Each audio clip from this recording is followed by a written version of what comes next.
This is the Right Guys podcast where it's karma gonna catch up with Kamala any day now. And now your hosts, Josh Hammerling and Max McGuire. Welcome back, Right Guys podcast. Welcome back, Mr. Producer Josh. Thank you. It It was a weird weekend, so yeah, scary stuff. Well, I hope your mom's doing well. I didn't give any specifics. Back. Just let everyone know to pray for your mom. Yeah. So, thank you. And sitting through the weekend, I had a lot of time to sit there and consume news as always, because when you got nothing but time on your hands, you just start wandering around and you're thinking, there's no way that the Dems or Kamala could pull one off that would shock me, right? Like I thought I had seen it all these past couple weeks, and I was under the impression that Donald Trump came up with this idea about no tax on tips. Remember that? Like back in June, ish. Let's not tax tips. And man, the media blew up. That's the craziest thing we ever heard. We can't do that. It's terrible. It's a horrible idea. Yeah. I have the CBS News headline from when Trump announced no tax on tips back in June. It was former President Trump's vowed to stop taxing tips would cost the federal government up to $250 billion over 10 years. That is how CBS News reported Donald Trump. And yet when Kamala Harris, Kameleon, when she came out, no, it's comma, not it's different. Parody. Got it. When she came out this week and said, "Oh yeah, actually, no tax on tips is my idea." The headline that the byline they ran was Vice President Kamala Harris is rolling out a new policy position, saying she'll fight to end taxes on tips for service and hospitality workers. Well, she said hospitality workers. Yeah, clearly her intellect is being challenged with the word. But I don't remember this being new. I remember this being something that was promised, almost 10 years ago by all kinds of groups, right? It was an idea that was floated. Donald Trump finally makes a move on it. Yeah. And it's such a good idea. Yeah. You know what? If you remember, window dressing. If you remember the Hospitality Restaurant Union in Las Vegas when he made the announcement. That's right. Basically condemned him for it. Said it's not a real policy proposal. Don't listen to him. Yeah. Now, when Kamala Harris says it, because remember, this crowd was in large part the Hospitality Union in Las Vegas. They all cheer for her. Yeah. But the part that we can't forget is that Kamala Harris is the one who cast the tie-breaking vote in the United States Senate as vice president to let the IRS track tips so they can be taxed. Yes. You can't. This whole media coronation of her, it's not going to last because eventually she has to open her mouth. And eventually she's going to come up against someone, whether it be an interviewer or Donald Trump himself. Yeah. You would hope she'd come up against an interviewer who would call her out for this. Sure. But you can't do it. And shortly after that, this is the IRS, what they did to implement it. IRS introduces new service industry tip reporting program. What? So that all the tips can get fully reported so they can all be added to your taxable income. Kamala Harris doesn't get to just run away from this. Yeah. If she thought that no tax on tips was a good policy, she had the chance to not vote for the big bill that gave the IRS the funding and the power to do this. Biggest elephant in the room I've ever seen. And yet I can't find anything in the legacy media that points this stuff out. No. I don't see them coming back and trying to correct her. I don't see them doing due diligence, trying to point out that she was against it before she was for it. Yeah. Yeah. And it's not just that, right? So there's no honesty there. It only works. Like this bit right here isn't a lie. If you all of a sudden don't tax tips, you will lose a lot of tax revenue. That's true, right? Yeah. I mean, they're acting like this is a surprise. No, if you let people keep their tips without taxing them, then the government will lose tax revenue. This policy this policy is only possible in a world where the government kind of reins in government spending. You can't, like it's only like conceivable if you're going to have a government implementing this who's also saying, yeah, we should spend less. Because if you have a government saying, hey, we should spend more, then no, you can't stop taxing tips. It would be catastrophic, right? You can't just lose $250 billion over 10 years. If you want to, for example, what Kamala Harris has promised to do, give free taxpayer, government funded or subsidized healthcare to illegal aliens. Like, Never you gonna happen. do that and not tax tips. You can't have it both ways. No. You just can't. You know, we've said this has been AstroTurf from the start, and this is just like wheeling out another piece of the fake pottery to put on the front lawn, and it's so blatantly fake and false. But no one points it out except for us. So why the push by the legacy media to make sure this gets pushed forward? Unless they're in bed with the liberal side, you know, they want that person to be. They want her to be president. She want, like, Josh. Like, can you feel it? I mean, they completely glossed over the coup that happened with Biden. Yeah. Like, how is that not a major story? I mean, the reporting that has leaked out is that Kamala Harris and Barack Obama and Nancy Pelosi threatened to remove Joe Biden with the 25th Amendment unless he let her run for president instead. That's what's leaked out, right? Yesterday, Nancy Pelosi gave an interview where she said the letter that Joe Biden put out didn't sound like Joe Biden. She's laughing about it. We said at the time, he didn't write that letter. He didn't sign that letter. That wasn't his signature, right? This is criminal. I mean, it feels criminal. It feels like extortion. I mean, Nancy Pelosi rolled in one day with Barack Obama, probably on the phone saying, hey, listen, we're getting rid of you one way or another. And it feels like old school mob mentality, right? It feels like that old school Chicago mobster, dude. And it's being run by an old school kind of Chicago mobsterish dude named Barack Obama. And man, the tendrils are deep this year. She just can't take one position and turn on it. I mean, unless that's the new platform, the Democrat Party. At first, we were all for raising your taxes before we're, going to run on a less tax platform, right? I mean, they're the only party I've ever heard of that tried to say, yeah, we're going to raise your taxes. And you can notice that her promise was, she's copying Trump with the no tax on tips, but we can't really check because her website still does not have any policy proposals on it. Let's just make sure we don't get fact checked. Yeah. Is it on there? Last time I looked, there are 7 different ways to donate, but not a single way to see what. Okay, so here you can donate. There's donating. There's donating. They've added Meet Kamala Harris. That's good. Oh, so they've added a little bit. It used to just be a donation page and a volunteer. Meet Tim Walz. Oh, they've changed this to rising to the rank. We'll probably talk about that a little bit today because Tim Walz is the biggest phony he's probably ever run for vice president. Oh my gosh, ever. They have an events page. And all those crowds that have been showing up that have been produced by AI are pretty impressive. Well, so this is what I think. There were a lot of people in that hangar. It's undeniable. There's pool footage of it. There's cell phone camera footage of it. What seems very clear, though, is that some of the pictures that were put out by either the campaign or like the shills for the campaign on social media seem to have been AI enhanced to make the depth look larger than it really was. I mean, that picture of the airplane hangar looks like it's like 3 football fields long. I mean, it does, right? I was looking at the crowd, I was like, the perspective is crazy.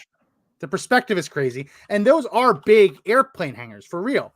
Yeah. But what people found on some of these, not all of them, the videos are real. There are people in the hangar, but the ones that made it look like they packed 1 million people in that airplane hangar, there were a lot of clear giveaways that some of the footage, some of the pictures that were being circulated were AI enhanced to add extra bodies, similar to how a major motion picture might pay for 100 extras and then they'll use CGI to create the rest of the army, like Sure. they did for Lord of the Rings. Lord of the Rings movies. Yeah, they paid for the extras for the first couple rows on the army lining up, and then AI, and that not AI, but at that point it was CGI did the rest.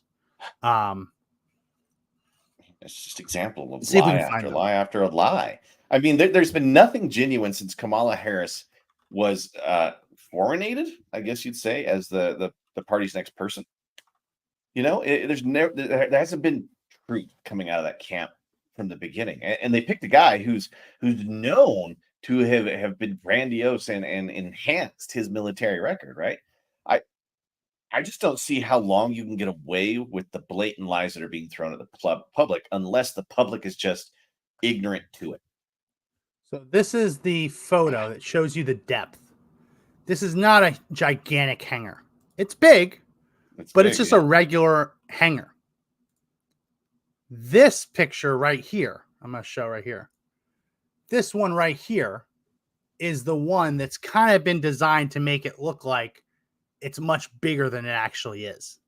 And I don't want to get too far into it, but Yeah. there are people in here who have 3 hands, right? There are Yeah. people in here who their phones don't appear to be doing anything, like watching movies. Like there are Yeah. giveaways. There are giveaways to this that it seems like at least some of the pictures. I mean, and even just looking at whether it's AI enhancement or people just went into Photoshop, there it's very clear when you look at these people's arms, they're inside the hangar, right? They're inside the hangar completely.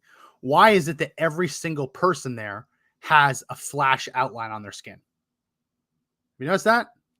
Yeah. Yeah. And They're not in the other one, sunlight. The sun's not in front of them. The sun's behind, up above them or behind them. Why is it that every single one has that outline?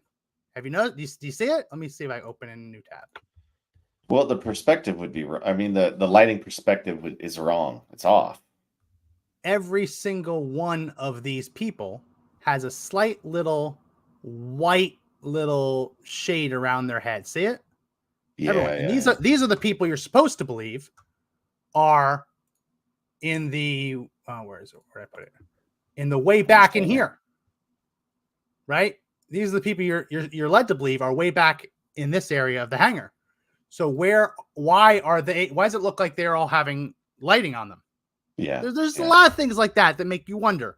The perspective looks off. The depth looks off. There's definitely evidence to suggest that there might be some extra arms and legs and fingers in here somewhere. Yeah, and the Wouldn't reflections surprise me. aren't right in the plane. But why do you have Yeah. to sit there and make up a crowd? I don't mean, know why you need this picture. Like this picture is good enough. It's good enough. That's a That good picture's good enough. picture.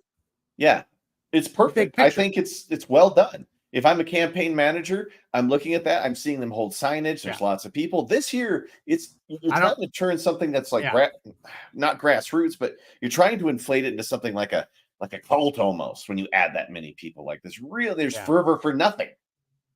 It's just like you look at this. Every single arm has a white outline on it. Yeah. Do you see it? It's even up here. Right. And the screens, right? The screens. Why wouldn't you have a photo? I mean, there's so much of it. You're busy looking at the internet while you're holding it up trying to take a picture? Yeah. So this event really happened. There's some people trying to say the event didn't really happen. It did happen.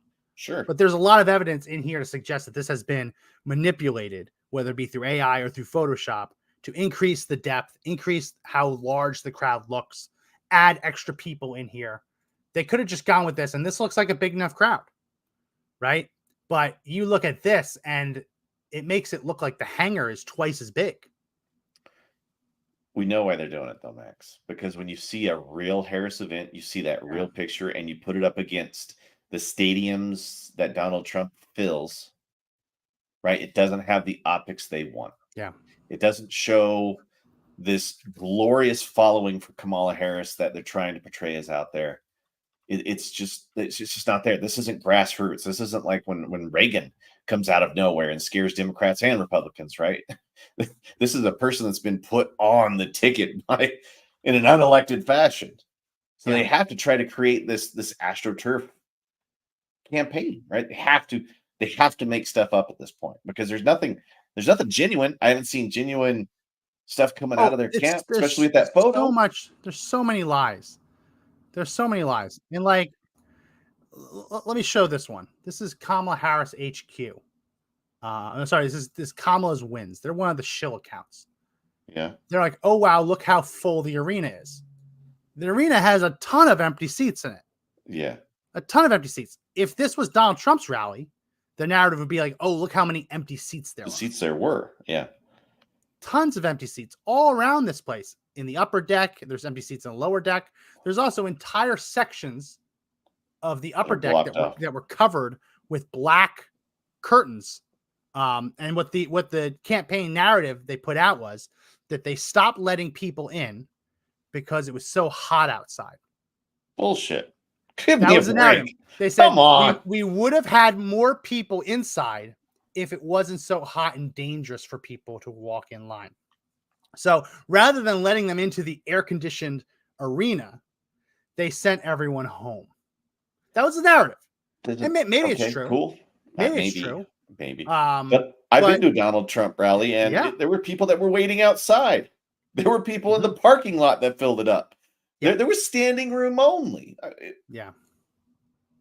It's just very interesting that they can't be genuine, Max. And the moment she opens her mouth, people are going to realize it, and they've got a problem on their hand, and it's a personality problem with Kamala Harris.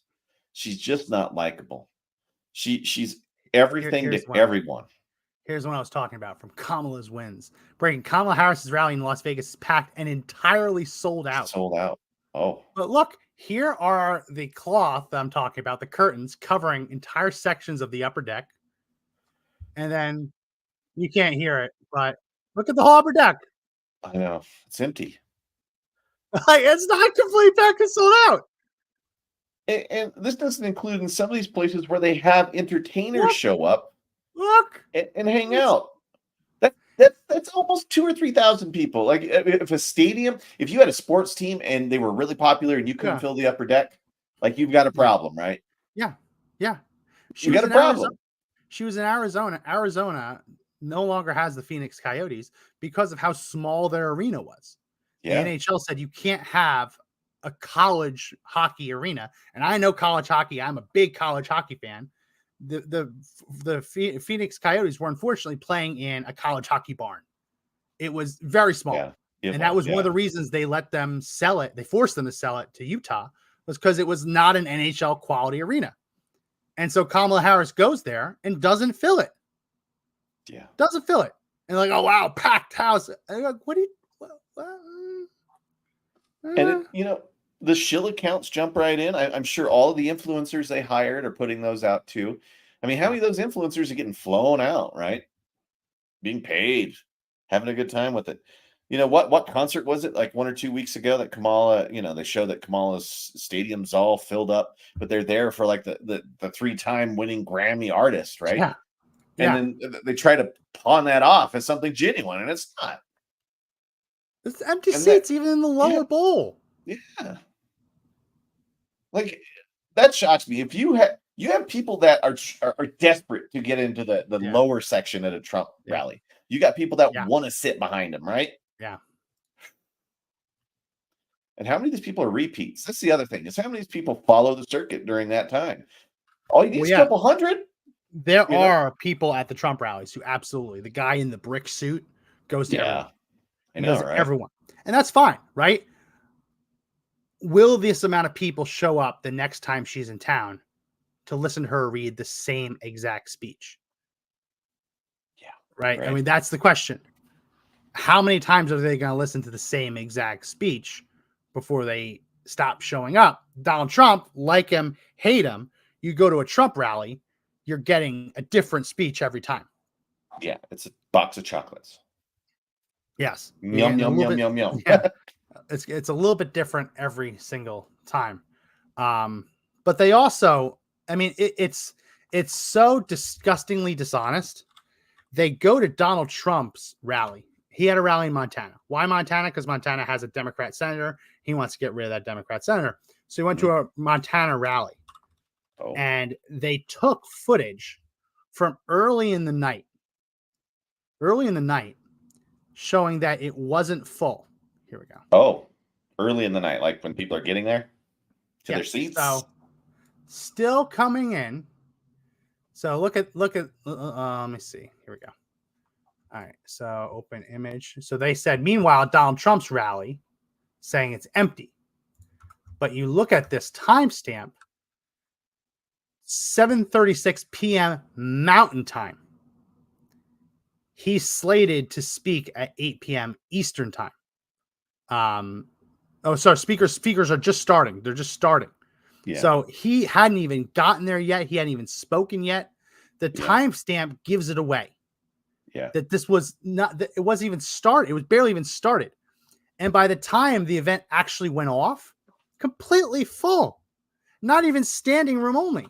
Yeah. But this dishonesty right here, claiming that it's empty. Before it even started. And this is what it looked like when it was full, completely full. Like, come on. Like, here more. Meanwhile, Mr. Crowd Size can't get up without circus music and a full lineup of freaks. Again, way before he was slated to speak. This is the video they put out. So this is what they claimed happened. Right here. Yeah. And this is what actually happened. And you can see it in the video. They're just getting to their seats. And the thing is when I went, I was like, I'm going to go get myself, a soda and some nachos, right? I got my seat. I was ready to go. I mean, but it's the same broken record. I say it. We've seen this before. They always do this. Like, wake up, folks. You got to see that. Like, they're lying to you. If you've ever been on the fence about who the real fascist government is, just look at Democrats.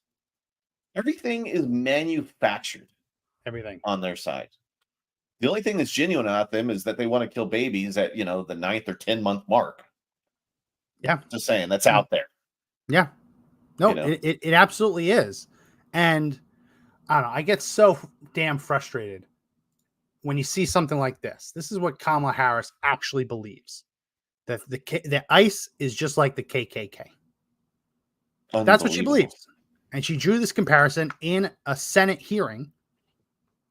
The footage is out there.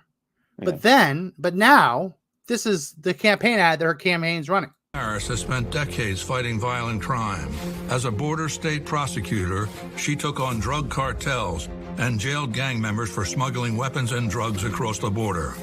As vice president, she backed the toughest border control bill in decades. So that's just not true, right? It's not true. Not at all. That's the toughest border control bill in decades. Just isn't. It's factually inaccurate. Doesn't matter. The toughest border control bill in decades was HR 2, the Secure the Border Act. That's the toughest border control bill in decades. Democrats refused to vote for it. The Senate refused to even hold a vote for it after the House passed it. It passed the House in May of 2023. Let me see the actions. Where's the vote total? That's 219 to 213. Wow. 219 to 213. 6 votes. Senate never even picked it up. But she's running on the toughest border control bill in decades. That's just not true. Like, it's just a lie. But she says that ICE is like the KKK. Now she's a border state prosecutor. She was in Sacramento. Yeah. Isn't that where the California AG's office is? I don't know. Is it?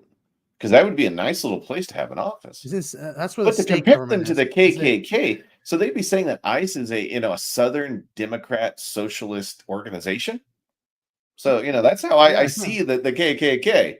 And they'll say themselves they're a very socialist organization. It's either in Sacramento or San Francisco. Either way, not at the border. And yet, technically, there is southern border in California, but that wasn't her mission. No, she said time and time again she wants to abolish ICE, start from scratch. Now she's a border prosecutor. And as president, she will hire thousands more border agents and crack down on fentanyl and human trafficking. So here's the question. here's the question. She's vice president now. Why aren't they doing it now? Like this whole day one narrative. Yeah. Oh, on day one, I'm going to do this. Well, I said this last time. I think you were out. There's two questions here, right? Why isn't she doing it now? If she has the magic bullet, the magic pill to fix all this, why isn't she doing it now? Or are her policies so batshit crazy that she can't even convince the Joe Biden puppet to enact them? Yeah. Like, Yeah. which is it? You're going Which down a is whole it? other rabbit hole. Yeah, right. Woo. I mean, who's wielding the power? Is she wielding the power? Is she the president right now?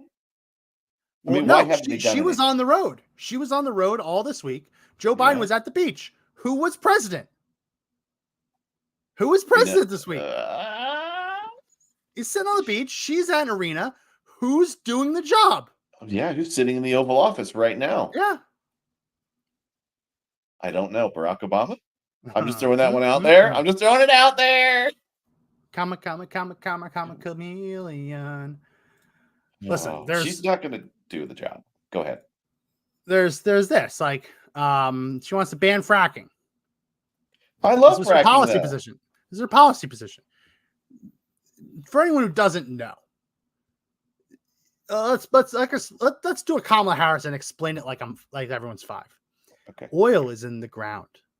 If you want to suck up the oil, you drill a hole, you put a straw in the big oil reserve, and you go and you suck it up. But sometimes there's not a big deposit of oil. There's a lot of little deposits very close to each other. So rather than you drill the hole, and rather than sucking up the straw, you blow through the straw and you fracture the earth, making little fissures connecting all of these little deposits of oil so that you can suck it all up with one straw rather than having to drill into each little one individually. That's fracking. Fracking is the only reason that most areas of the U.S., the contiguous U.S., can get oil out of the ground. We used up most of our big oil deposits decades ago. It's not financially viable to drill into every one of these little deposits.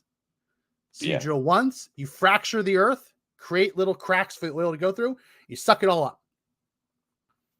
Without fracking, the United States cannot be a leading producer of oil.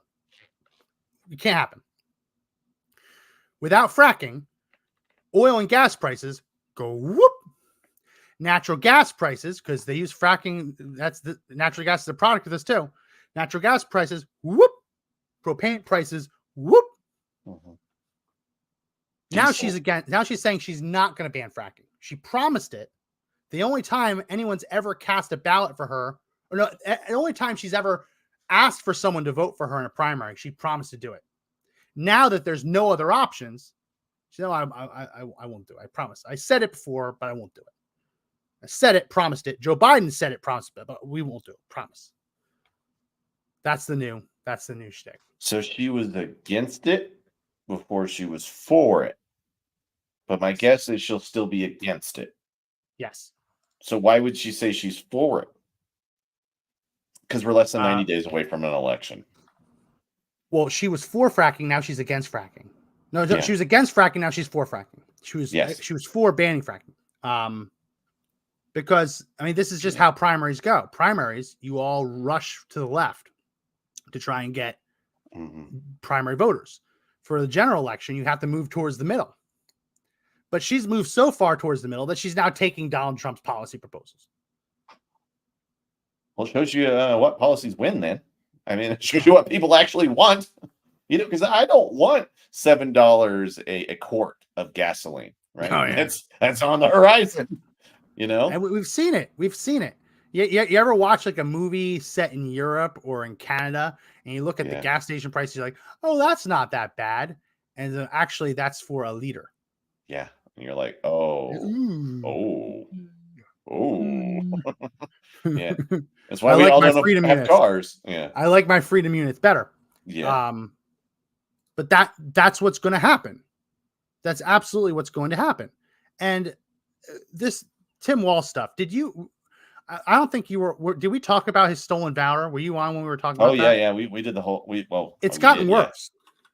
It's gotten worse. It can't be worse than they carried it into the weapons of war, or That's bad. He wasn't in Afghanistan, was he? He was in No, Afghanistan, right? But never he was. deployed to Afghanistan. But he said he was, didn't he? He says that he deployed in support of Operation Enduring Freedom, but that's kind of bullshit. Okay. Let me see if I can find. I was tweeting about this. Yeah. Let me see if I can find the actual. There's a lot. I mean, he really did put a foot in his mouth with the whole. When I was in war and I was over there deployed, and we knew that he took the coward's way out. I was like, I'm not going to go. So it doesn't get much worse than that, but I think we can find a way. I think he found a way. All right, really so let me. This will be interesting. I always like watching. So there is a award given out called the Award of the Global War on Terrorism Expeditionary Medal, and you don't get it just by serving overseas. Okay. There's only certain places you can serve and qualify for that award. Basically, they're saying if you're here, your job is connected to it enough that you get the award. So Operation Enduring Freedom, you don't have to actually just be in Afghanistan. You can be in other countries, but you're doing enough there to help that operation that you also get the medal. Got it. So Tim Walz served in Italy. He has for decades said that he deployed overseas in support of Operation Enduring Freedom. Interesting. Operation Enduring Freedom. Let's see if Italy qualifies for the award for participating in Operation Enduring Freedom. Yes. Well, you can't. If you're in Central African Republic, you can't. If you're deployed in the Congo, you can't. France, no. Greece, no. Not looking good. Italy, no. Oh. Italy, no. So this is where like his language is it's either bullshit, a lie, or it's tailored to be maybe kind of correct, but also a lie. Did he do something in Italy that helped Operation Enduring Freedom? Yes. Yeah. But that was one of the 11 countries in the globe where the Pentagon said, if you are deployed there, you don't get the medal for helping out with Operation Enduring Freedom. I know, right? He's just like, well, I was there. It's like my weapons of war in Italy that weren't there. I mean, yeah, there is only one true. Operation Lightning, but that is well after he left the service. So, like, this is the kind of thing where he can't say he served in Afghanistan, Iraq, but he kind of does. Like, there was a speech he wrote on 9/11. Now, apparently the remarks he delivered were a little bit different, but I want to see if I can find the speech, the written remarks, because the written remarks have been added to books now. As though it's part of the record and true. I mean, he's only been the running mate for about 2 weeks now, and boy, these gaffes are piling up. Here is a book. Starting to catch Here's up. a book that was put out by the state of Minnesota on people in government that gave speeches on or about the 20-year anniversary of 9/11. I'll read it for all the audio listeners. If you aren't already subscribed to our audio podcast, make sure you do that everywhere you find audio podcasts. In the years after that classroom, I had the privilege of serving in this state's National Guard. I stood one night in the dark of night on the tarmac at Bagram Air Base in Iraq and watched a military ramp ceremony, a soldier's body being loaded onto a plane to be returned home. If you've seen it, you don't leave the same. Now, first of all, Bagram Air Force Base is in Afghanistan, not Iraq. So that's wrong. That's wrong. But that's a typo. That's just wrong. Now, if you serve there, you'd know. You'd never make that mistake. Sure. But the way this reads, I had the privilege of serving in this state's National Guard, and I stood one night in the dark of night on the tarmac in Iraq and watched a military ramp ceremony. Those two sentences back to back make it sound like that was part of his service in the state's National Guard. What he did was he took a tour in Afghanistan as a congressman. years after leaving the National Guard. And he went to that Air Force base and he allegedly saw that. But the way it was put into his remarks wanted to make it sound like he was over there as part of his National Guard service. Yeah. There's no other reason to put those two sentences back to back. There's no other reason. And he's conflating two different time frames. And when you conflate, I mean, it's the same. You conflate if you just don't understand, or you conflate to lie. He understands. And that is what's being done here. And he's conflating to lie. He's trying to lead people to think that he's some sort of military hero at the moment. He's watching some poor soldier coming home in a casket. And it's so disingenuous. Allegedly he saw it, but it's making it sound like he saw it as part of his National Guard service, which makes it sound like he's a combat veteran. And he's not. He's just a guy that was there. I mean, why embellish such things, though? You don't have to. That's the thing, is he just doesn't have to make this stuff up. If he can't be genuine about himself, what will he be genuine about? You know? I just don't get it. This guy could be vice president of the United States. What else would they lie about in the right? This is one of the people that Tim Walz served with. A feeling I need to say this. I do not regret that Tim Walz retired early from the National Guard, did not complete the Sergeant's Major Academy, broke his enlistment contract, or did not successfully complete any assignment as a Sergeant Major. Unwittingly, he got out of the way for better leadership. Thomas Behrens, the guy who replaced him, was the right leader at the right time. He sacrificed to answer the call, leaving his family business and farming partner to train, lead, and care for soldiers. He earned the privilege of being called Command Sergeant Major. Like a great leader, he ran toward, not away from the guns. I have no opinion of Mr. Walz's decision to leave the service at the time he did. It was his right to retire early. I also have no criticism of his service as an E7 or an E8. By all accounts, and on the record, he was a competent chief of firing battery and gunnery sergeant and first sergeant. I cannot say the same of his service sitting frocked in the CSM chair. He did not earn the rank or successfully complete any assignment as an E9. It is an affront to the non-commissioned officer corps that he continues to glom onto the title. I can sit in the cockpit of an airplane. It does not make me a pilot. Similarly, when the demands of service and leadership at the highest level got real, he chose another path, not my CSM. Powerful statement.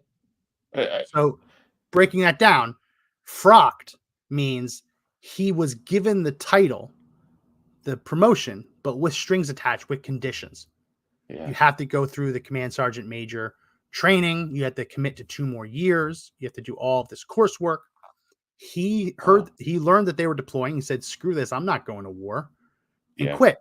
He had no problem cashing the paychecks at that higher rank, but he quit, never accomplishing any of the strings attached, never accomplishing any of the conditions.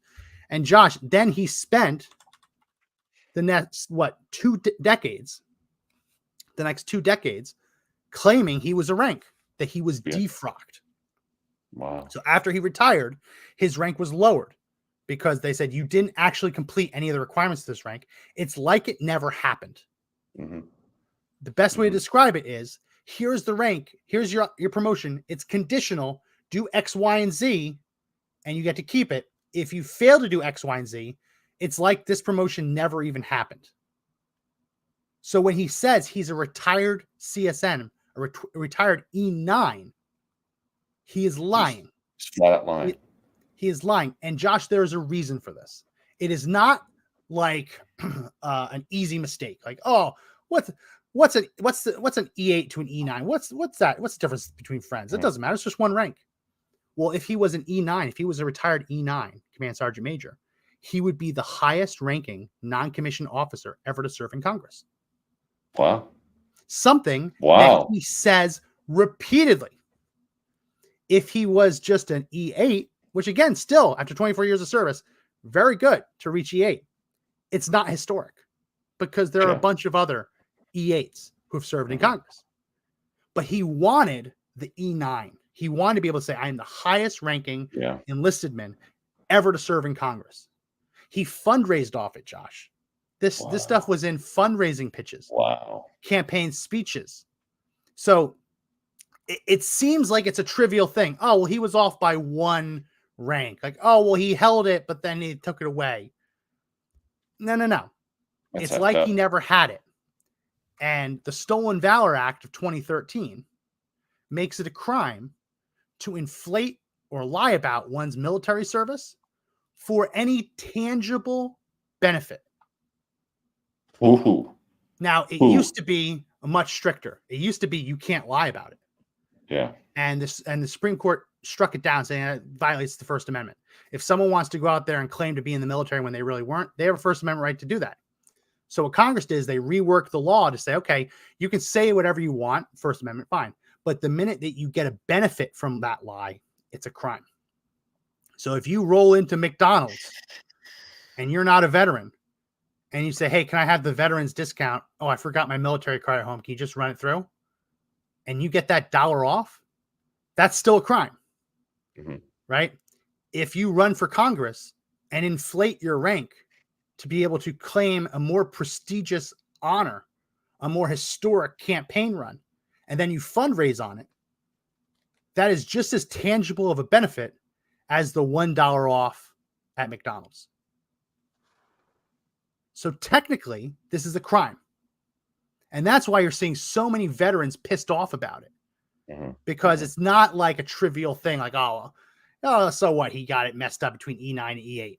He knew on his discharge paperwork, it has his rank, his real rank on it. On his retiree military ID, it has his real rank on it. It does not say Command Sergeant Major. It does not. Like, I've been to military resorts with my wife's family. My wife's father is a retired major, right? He has to show his ID to get on these military resorts, whether it be at Orlando or we went to one in Hawaii. And it says your rank on it. And as soon as you show it, everyone says, oh, welcome back, Major. This guy, throughout his life, on all of his official documents, it says that he's an E8. It says that, right? Was Master Sergeant. It says that he's an E8. Anytime he interacts with the VA, with the Pentagon, anything like that, he is greeted as his real rank. Yeah, Major. And yet when he comes to the public, he lies about it and says something completely different. Josh, he made challenge coins with the fake rank on it. For himself?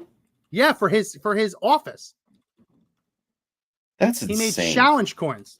Let me see if I can find it. I found Those it. Challenge coins, when you get a real challenge coin, they mean something. You know what I mean? I know a guy who had challenge coin for the Osama bin Laden raid, who was not actually at the raid, but it was connected to it. And that coin means a lot to them. So here is the challenge coin that Tim Walz, House of Representatives, he put out. And he gives this to military men. And you'll see that insignia right there is that rank insignia is for a command sergeant major.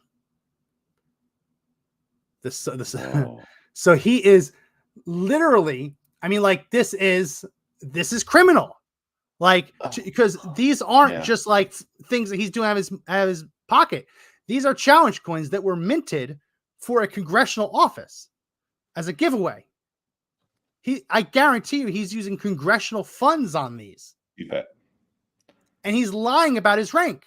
And he's handing it to people. Lying about his rank. Yeah.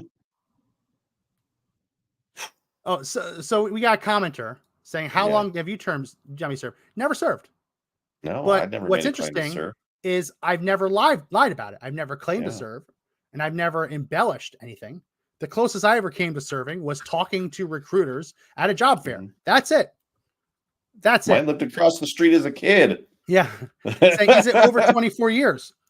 What I think people don't get, liberals don't get, is that we're not complaining about the 24 years. Right. It's how he abruptly left the National Guard after he knew he was slated to deploy, and how he's lied about the rank that he retired with. Those are false. Those are lies, right? Untruth, for sure. And what's also come out is when Minneapolis was burning, and people were calling on him to deploy the National Guard, he denigrated the National Guard in explaining why he wasn't deploying it. He said, "Why would you want National Guard? I'm not sending out elite soldiers. You get 19-year-old fry cooks." Yeah. So this whole, we have to honor everything about him because he was a weekend warrior who had a brief stint in Italy. We can't call him out for lying about his rank, and we can't call him out for retiring just before he was slated to deploy. Can't complain that because he actually served for 24 years, most of it as a weekend warrior, brief stint in Italy. Lies about how he was part of Operation Enduring Freedom. There might be some minimal role he played in helping Operation Enduring Freedom, but according to the Pentagon, service in Italy at that time does not entitle him to any of the medals or awards that are associated with helping out with Operation Enduring Freedom, which we've shown right here. Approved operations for the award on global war on terrorism expeditionary medal, Operation Enduring Freedom. Italy doesn't count. And yet he says he deployed. He was a weekend warrior until he deployed in support of Operation Enduring Freedom. According to the Pentagon, that's a lie. He might think he was helping out, but according to the Pentagon, he wasn't. And the Pentagon is pretty loose with how they're giving this award away, right? You could be in Kyrgyzstan and get the Operation Enduring Freedom Award, right? You could be in Guantanamo Bay, Cuba, a different hemisphere.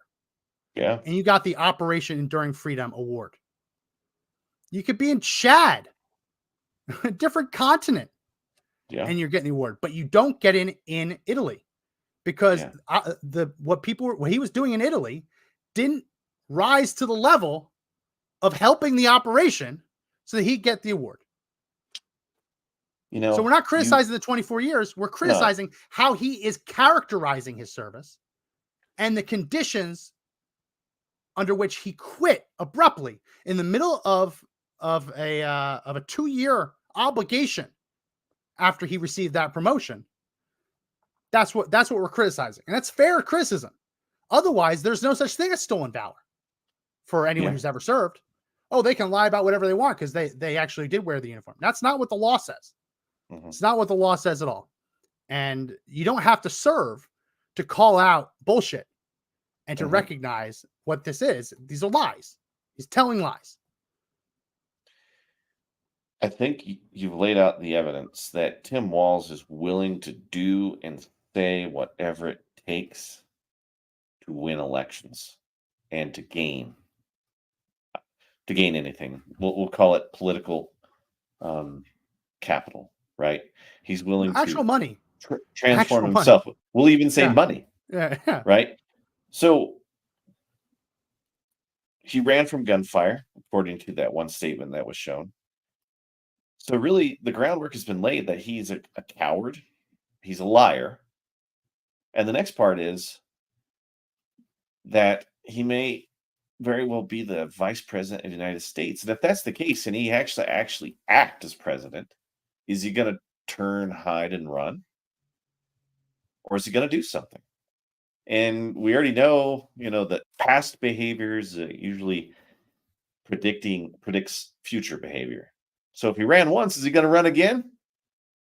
If things get tough, what does he do? Just change who he is? And by now, the Democrats got to be thinking, man, it's time for maybe we picked the wrong guy. Yeah. Oh, this thinking that there's. Remember when Trump dodged the draft? Remember when Joe Biden got deferments from the draft? Joe Biden received 5 deferments from the draft, from the Vietnam draft. He didn't go to Vietnam. You know what Donald Trump's never done? Claimed to have served in Vietnam. He's never said, "Oh, I was there." Yeah, I was there. It was crazy. The bullets were everywhere. Went off. Yeah, no, he's never said that. He's never said that. He. What do you want? What Trump does do? He does call 5-star families. He did make personal phone calls to people that lost children. he can walk into a restaurant and people like him. That's what he can do. But I don't see Walls doing that. I don't know. Maybe Walls does walk into a VA hospital and kisses babies and rubs heads, right? Because that's all he does. He's just window dressing. He was a pick to go after a state. Now that they're stuck with him, they're like, oh crap. We had no idea this guy was as bad. Right? Yeah. They didn't even look into the background of the guy that they picked. They were just thinking, let's take that off the board. Let's just take Minnie off the board. It's just gotta go. And here we are. For years, Tim Walz has been introduced on C-SPAN at Democrat press conferences as a combat veteran. This is not me making this up. These are real things. I'm gonna pull one of the videos now that's easy and quick to pull. He was introduced by Democrat higher ups even as a combat veteran. These are lies. Now, if Donald Trump had ever at any time claimed to have served in combat when he didn't, I'd be 100% with you. Said, yeah, well, that's terrible. You can't claim to serve in combat and not actually do it. But here we go. Here's one of the clips I can quickly pull. Try and gain support of it. Congressman's a retired Army Command Sergeant Major with time in combat. I think he called this entirely correctly. This process is important. It's got to be deliberate because once Command Sergeant Major talking about Tim Walz. He's a Command Sergeant Major with time in combat. It's just not true. It just isn't true. And I get it. Maybe Trump broke your brain so much that it's okay to look away from this. Right? Here is the local newspaper talking about Tim Walz when he was running for Congress. Over 200 members of Company G, 134th Brigade Support Battalion, were the latest Minnesotans to depart for the Middle East in Operation Iraqi Freedom. Gutnecht was the politician giving the speech. Walz was in the audience. Been there, done that, Walz might have said. Not only is he a teacher, Walz is also a retired Command Sergeant Major, lie, in the National Guard, who served a tour of duty in Operation Iraqi Freedom. Lie. He's built his campaign on these lies. And whether it's out of his mouth or it's a reporter or Nancy Pelosi or C-SPAN willing to say this, he doesn't correct them. There's no press release saying we would like to correct the record. He did not serve in Operation Iraqi Freedom. He let this stuff go. He benefited from it. Let me see if I can find the C-SPAN one before we end. Yeah. And if Trump had pulled these sort of things, they'd be all over him for it. I mean, Trump did go to military school, but he's never made the claim that he was in the military. I've never heard or even seen such a thing. And if it existed, don't you think that would have been the first thing they'd be swinging with? The only thing he's ever said. Actual example. The only thing he's ever said is that in the 70s and 80s, him dating around and trying to avoid STDs was his personal Vietnam. That's the only thing he said. That's the only thing that Donald Trump has said. Dude, really? Is that he dated around so much that he never caught anything. And it was like walking through a minefield, his personal Vietnam. And that was a joke he told on Howard Stern's radio program. Right? It's actually pretty funny, but it is. But that's the closest he's ever pretended to have anything to do with Vietnam. Here's Nancy Pelosi. Hear from Command Sergeant Major Tim Walz. And I was so moved by some of what Tim has said in this. He said he taught these young people in high school, and then he had to lead them in the armed services. So he knows the potential of our young people and what we put at risk when we send them into harm's way without the equipment that they need. He will speak for himself, but I want him to know how much we all appreciate his service to our country, whether it's in the classroom or on the battlefield. Congressman Tim Murphy. We appreciate his service in the classroom or on the battlefield. Yeah. He did not go on to correct her. Let's see if he corrects her.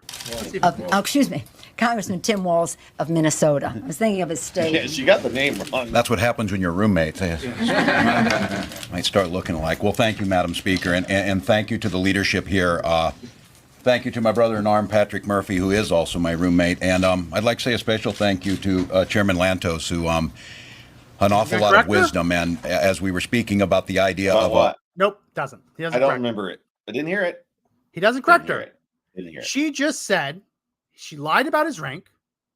She falsely painted the picture that he helped these people deploy overseas, when in reality, during the team training that goes on before deployment, he quit. They had to bring someone else to do that. Right? Yeah. He quit.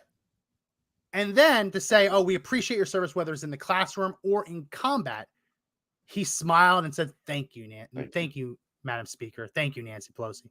Thank you. She had ample opportunity to walk out there and correct him. I mean, she even got the name wrong, so he had to reintroduce himself, and he could have taken that moment to make all the other corrections. But I'm sure he was just helping her save face, Max. I'm sure he was just going to let that one glaze over, and then everybody forgets about it. You know, I think Tim Walz is such a good liar that he even duped his own party. Right? Did anybody bother to do the devil's advocate stuff on this candidate before they picked him? Did they really read the dossier? They don't care. They don't care. Yeah. I guarantee there's no one in Kamala Harris's orbit who says, hey, the veteran vote might really hate this. Yeah. That's not even. Here's another one. Here's another C-SPAN one I just was able to find. Congressman Tim Walz, also a member of the Armed Services Committee and Veterans Affairs, Democrat of Minnesota, highest ranking enlisted soldier ever to serve in Congress. Whoa, and he agrees. He nods his head, agrees. Enlisted in the Army National Guard at 17 and retired 24 years later as Command Sergeant Major, and served with his battalion at Operating Enduring Freedom in Afghanistan. Let's replay that. Enduring Freedom. Army National Guard at 17 and retired 24 years later as Command Sergeant Major, and served with his battalion at Operating Enduring Freedom in Afghanistan. And I read that because I want to preface. This woman just said you served with your battalion in Operation Enduring Freedom in Afghanistan. And this is his response. Enduring Freedom in Afghanistan. And I read that because I want... Affirmative nod. He didn't correct her. No. He didn't say, well, actually, I was deployed briefly in Italy. He didn't correct her. He lets it get on the record, and he nods. Now, whether that is enough for a conviction for stolen valor, who knows? It's a scumbag move, though. Yeah. Especially when she's saying you deployed with your battalion, and the only reason he's sitting there in that chair as a congressman is because he didn't deploy with his battalion. What are we doing here? We just played 3 clips in a row of and different people still believe it. Yeah. It's almost like he's convinced himself of the lie. Well, that's how lies work. He has to convince himself of something, and he's done a very good job of it, so much so that when he hears it, he nods. Yeah. I couldn't do that. If somebody tried to give me like, Josh Hammerlin, former private first class, well, I'd be like, I never served. Let's just cut that right now. Josh Hammerling, Navy Master SEAL, Sergeant, Navy SEAL served with distinction. You're like, what the fuck? You got your cue cards. You got your cue cards mixed up. Like, who are you talking about? It's not me, right? I could never do that because inside I know I'm like, that's not true. It would haunt me. It would always be there looming. And this guy just seems to thrive on it. And if you've seen how charismatic he is too, on top of it, like there's so much going on in this dude's head that he's waiting for the spotlight. He's soaking it up, right? And he's just a weird cat. Anybody that starts to see power, they get blinded by it. What is this? This guy says you're freaking out about a comma. No, that comma was from the clip where he says, I want to ban AR-15s because they're just like the weapons I carried in war. That's where they're like, oh, it's a comma. No. Yeah. EXRSX, you understand military bases are not just in the Middle East. Yes, we do understand that completely. We showed that. We've been over this.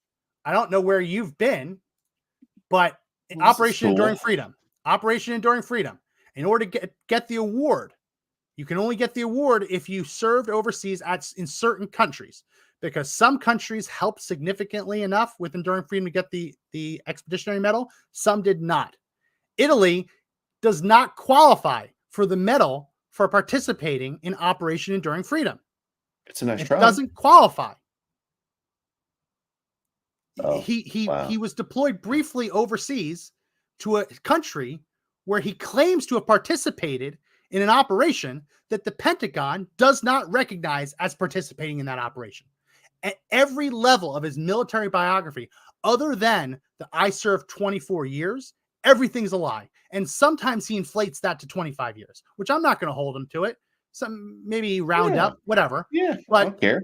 other than him saying I served 24 years, every other aspect of his military biography that he shares with people is either a full-blown lie, or it's massaged so much that it might technically be true, but it's made to make you think he served in combat.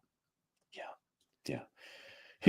Here's another analogy of it, right? If I was to hire somebody for a job and they told me they had all this experience and they could do the things I'm asking them to do, and I put them out there on the floor and they can't do anything that they just said, you would be really pissed because they lied to you during the interview, right? They lied to you on the resume. They lied to you in statements made to people in your company, right? That whole relationship is built on lies. And that's what Walls has done here. He has tried to create a relationship with the American people based solely on lies and an inflated military record. And he's willing to lie to everyone to get your vote. That's who we have here. And that's probably why he was picked, because he's willing to do the work to make sure he gets the vote. And I think we just touched on it. That's why they picked him. He's willing to do and say anything to get the vote. Well, this was at a time when the Democrats didn't want to come across as anti-war when he was running. 2004, 2005, 2006. Democrats were the anti-Iraq party. George Bush. Republicans were the no, we have to finish the job. Democrats made a big push to try and get as many veterans as they could on their tickets, because you can't say that a veteran is anti-war because they served.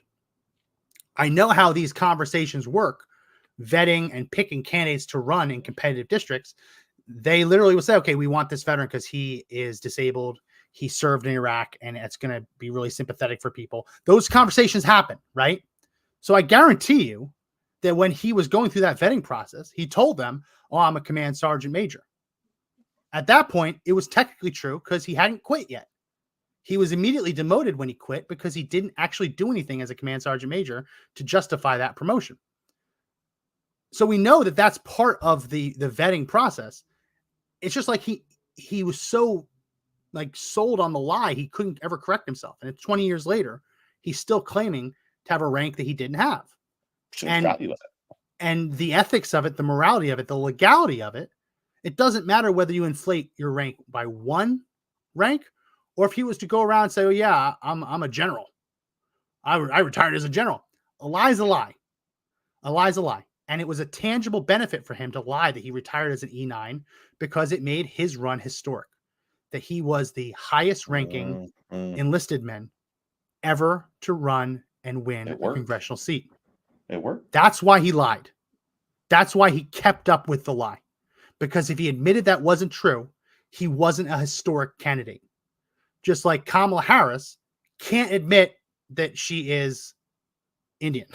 And that even her black father was half Indian, right? She can't admit that, because the minute she does, it's not a historic run. She's not the first black woman to run for the presidency.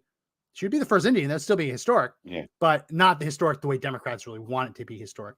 When you're so sold and bought into the lie, you can't admit it's a lie. You can't. Yeah. All the marketing has gone your way. Give you the final word as we wrap up. Oh, I wanted to get your take, but yeah, I'll go there. If Walls is built on a house of lies, right? And it's just minutes or days before that starts catching up with them, and people see it in those other races. They're on the walls, or I'm sorry, they're on the wall, and they're really, really, really suffering. Yeah. So they're willing to do anything. Willing to do anything. Here is another. Here's another news article.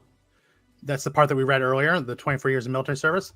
At the time, he was deployed overseas with his National Guard Field Artillery Unit in Operation Iraqi Freedom. Which is a complete lie. He never deployed for Operation Iraqi Freedom. We've just argued on this show that he didn't meet the qualifications to be able to say that he participated in Operation Enduring Freedom. But the only reason he ran for Congress is that he didn't deploy overseas for the invasion of Iraq. Lie. It's all lies. And at some point you have to ask yourself. At some point you have to ask yourself, when he got this newspaper article and he read it and he saw that they were mischaracterizing his service to make him look more distinguished than he was, why didn't he ever correct them? Why did he just bask in it, soak it in? That's the question. And I guarantee you he's going to have to answer that when J.D. Vance debates him. Sounds like Donkey Kong. We can't wait for that one. It's going to be fun to watch. because unlike Tim Walz, who was, and let's be abundantly clear, right? If you serve in the National Guard, hats off to you, right? Yep. There are a lot of people who serve in the National Guard, and they are the definition of weekend warriors. Sure, they're there just in case, but most people in the National Guard don't see combat, like at least historically, don't see combat. They might train once or 2 weekends. They might get a deployment to Italy. Oh, wow, you're going to Italy. Great. Until Iraq, it wasn't a big, like, oh, we're deploying the National Guard overseas into active combat. There were a lot of people. Tim Walz is not the only person who was in the National Guard who quit when they learned that they were deploying. And listen, serving overseas in combat isn't for everyone. It isn't for everyone. I would venture to say that if Tim Walz knew he was going to have to serve in combat, he probably wouldn't have been in that National Guard. That's my gist of it from his behavior. I do know, though, that J.D. Vance enlisted in the military, enlisted in the Marine Corps, specifically to go into combat. The Marine Corps gave him a job, which was to be a correspondent. He served in a combat region. So definitionally, he is a combat veteran, even though he was never shot at. The bases he was at were definitely shot at, but he was not in combat, still definitionally a combat veteran, but you don't see him lying about his service. So it'll be an interesting debate. It'll be an interesting debate for sure. That's it for this edition of the podcast. If you like the podcast, watch us. We're on Rumble, we're on YouTube, we're on X. We also have the audio edition of the podcast. Check that out everywhere you find audio podcasts. That's it for this edition. My name is Max McGuire. I'm Josh Hammerling. Remember, the fight to take back the country is not over yet, but the only way we win is if we all stand and fight together. See you next time. See you guys.